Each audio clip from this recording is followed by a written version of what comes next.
नमस्कार साथियों, आप सबका पुनः स्वागत है श्रद्धास्तव ज्योतिष में।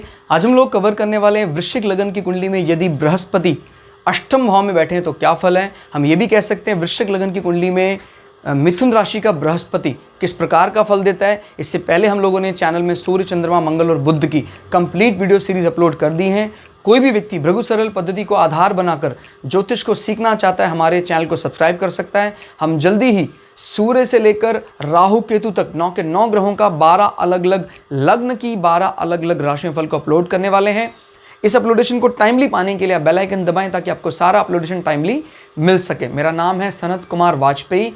15 सालों का अनुभव मुझे साइंस एंड एस्ट्रोलॉजी में। हमारे बारे में और अधिक जानकारी के लिए सिंपली आप हमारे टॉप राइट में जो हमारे लिंक्स हैं उन पर क्लिक कीजिए, आपको हमारे कॉन्टैक्ट डिटेल्स मिल जाएंगे। तो शुरुआत करते हैं।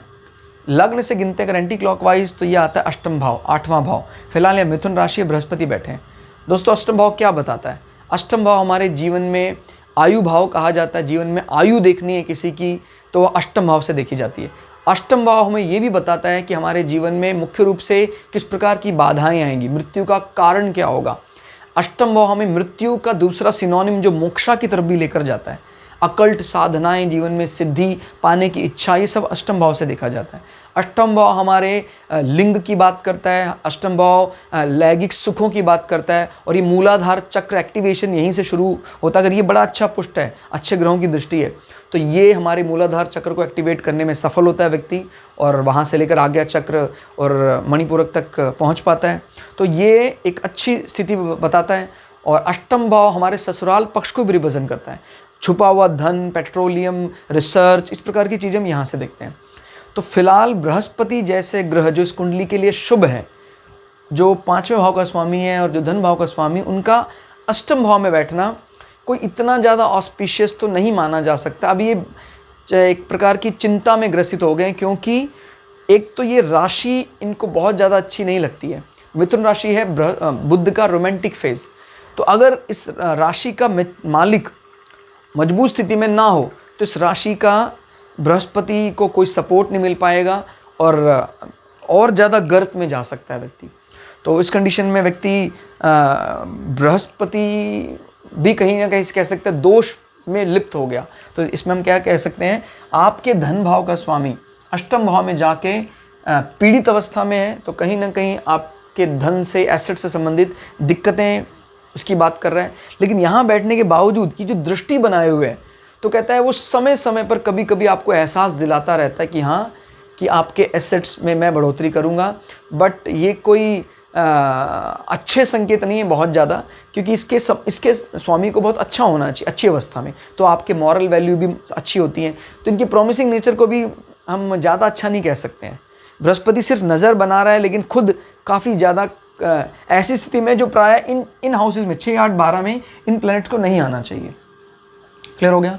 और अब इसमें जैसे मान लीजिए थोड़े अच्छे फल की हम कल्पना करते हैं, ख्वाब लेते हैं, तो क्या है, बृहस्पति लक्ष्मी त्रिकोण का मालिक है। अगर लक्ष्मी त्रिकोण का मालिक इस घर में जो सपोर्टिव प्लैनेट होता है उनसे रिलेटेड बैठ जाए तो फिर ये हमें बल दे सकता है। तो जैसे लक्ष्मी त्रिकोण का मालिक है बुध जो आय भाव का स्वामी, यहाँ बैठ जाता है तो इन दोनों की तनातनी तो रहेगी, वो हमें एक दूसरी बात देगी। लेकिन आपके धन योग के एक्टिव होने के कारण आप इन विषयों से धन एकत्र करने में कामयाब हो जाएंगे। लेकिन ये बात याद रखिएगा, ज़रूरी नहीं है जीवन में धन है तो आपकी सारी दुख दूर हो जाएंगे। अब बृहस्पति और बुध की शत्रुता है वो खुलकर फिर सामने आती है। अगर बुध यहाँ बैठ जाते हैं तो फिर वो आपके मन मस्तिष्क में एक तो ज्ञान और बुद्धि को लेकर एक प्रकार का कलह चलता रहता है जो आपके इन भावों को भी डिस्टर्ब कर सकता है। इसलिए तो वो देखना है, यानी काफ़ी ज़्यादा कमज़ोर स्थिति कही जा सकती है। और अपने से 7वें होकर बैठा है तो जब कभी भी हमें अपने कुटुंबियों के, जैसे हमारे परिवार के धन संबंधी, क्योंकि ये क्या होता है, कॉम्प्लीमेंट होता है, पूरक होता है। हमारा पूरक हमारा भार्या या कह सकते हैं पति पत्नी, ये पूरक, इसी प्रकार से इसका कॉम्प्लीमेंट ही है। ठीक हो गया। आपके अपने कुटुंबी, आपके पत्नी के कुटुंबी, ये पत्नी कुटुंबों की बात, वहाँ पर डिस्टर्बेंस है। और क्योंकि इसका प्लैनेट वहाँ जाके डिस्टर्ब है तो यहाँ पर भी डिस्टर्बेंस है। क्लियर। तो कहीं ना कहीं गड़बड़ दिखाई देती है। और इसका स्वामी अपने से 1 2 3 4 होकर थोड़ी खराब अवस्था में, तो संतान से मिलने वाले सुख को कम करता है। क्लियर हो गया? अब इसको कह रहे हैं सर अच्छा कब होता? भाई जैसे यहाँ पर इसकी उच्च की राशि आ जाती, इसकी स्वग्रही राशि आ जाती, तो फिर वो इसके सुख को बढ़ाने का प्रयास करता। अभी वो सपोर्टिव नहीं है, बुध के साथ शत्रुता है। मिथुन राशि को भी बृहस्पति बहुत ज़्यादा पसंद नहीं करते हैं, कुछ स्पेशल लोकेशन को छोड़ दें तो, ठीक है। और अब जैसे अगर आपको समझना हो, इसमें बृहस्पति का एक हल्का सा रोमांटिक फेस दिखाई देता है, तो फिर भी इसको थोड़ा बहुत सपोर्टिव ले सकते हैं। लेकिन ये जो राशि है धनु राशि, ये बृहस्पति की पूरी इंटेलिजेंट राशि है, इस की वर्किंग प्रोफाइल है वो, उसमें बृहस्पति यहाँ बैठकर कुछ भी कॉम्प्रोमाइज़ नहीं करना चाहेंगे। तो याद रखिएगा इसका, क्योंकि कुछ कुछ नेचर इस राशि से मैच कर रहा है, तो यहाँ पर बृहस्पति की स्थिति फिर भी एक अलग दृष्टि से देखी जाएगी।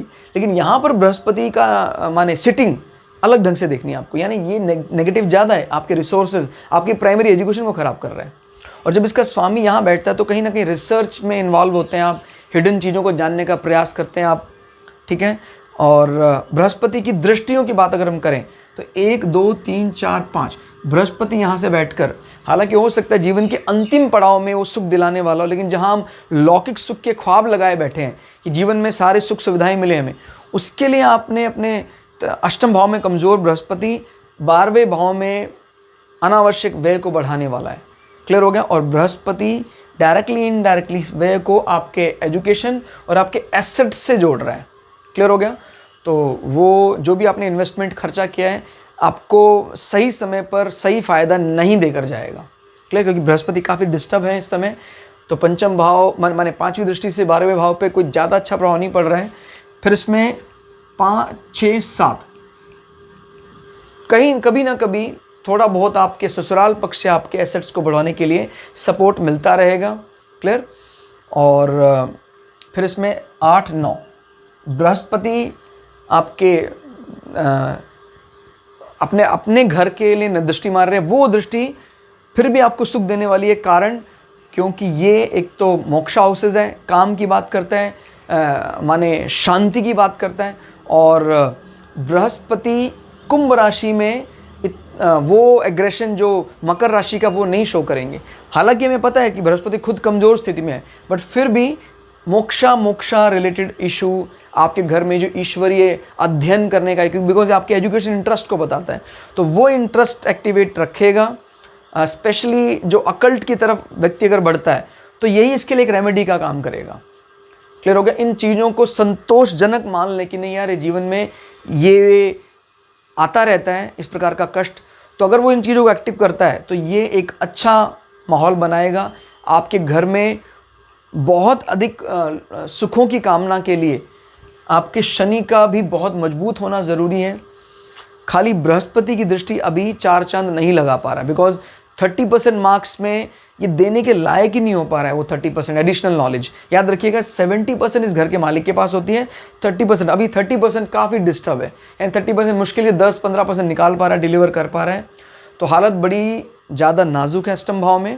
तो देखिए, अगर अष्टम भाव में ये कहीं विपरीत राजयोग एक्टिव कर लेता या कोई और बढ़िया योग बना लेता है तो फिर वो स्थिति अलग होती है। लेकिन अभी फिलहाल जो भृगुसर पद्धति के अनुसार हमने दृष्टि मारी है, जो हमें बताता है एक अकेले प्लैनेट को बिठाओ और जितना आप सीख सकते हो एक अकेले प्लैनेट से उसको निकालो। तो जब आप एक अकेले प्लैनेट को रखकर सामने सब कुछ बता देते हैं तो फिर आप इंटीग्रेटेड जब अप्रोच लगाएं तो सोचो आपकी दक्षता किस स्तर की हो जाएगी। तो दोस्तों ये दृष्टि आपको जरूर रखनी चाहिए। आज की इस क्लास में इतना ही, मिलते हैं अगली क्लास में। तब तक के लिए जय श्री भृगु पराशरा, जय श्री शुक्राचार्य, नमस्कार।